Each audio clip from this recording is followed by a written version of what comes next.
Welcome to divine baby soul.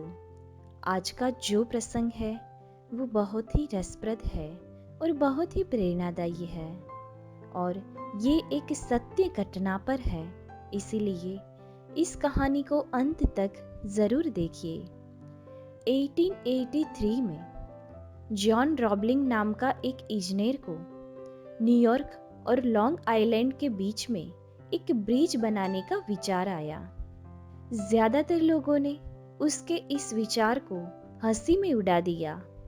रॉबलिंग ने अपने इस सपने की बात अपने पुत्र और नए इंजीनियर वॉशिंगटन को की।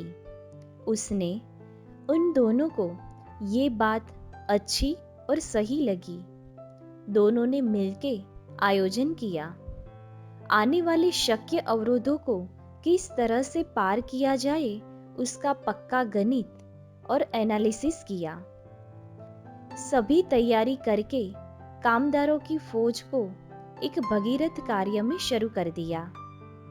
कम नसीब से थोड़े से ही समय में साइट पर के एक अकस्मात में रॉबलिंग का मृत्यु हो गया और वॉशिंगटन के मगज को ऐसी ईजा पहुंची कि उसका बोलना चलना सदंतर ही बंद हो गया।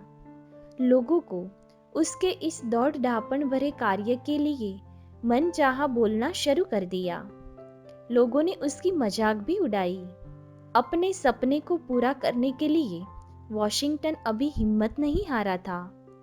हॉस्पिटल पर पड़े पड़े उसने अपने साथी इंजीनियर दोस्तों को इशारे की भाषा में समझाने का प्रयत्न किया, परंतु किसी ने भी उसका साथ नहीं दिया।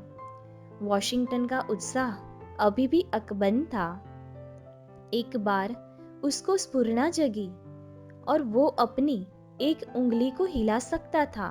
बस उसने फिर से अपने साथी इंजीनियर को बुलाया।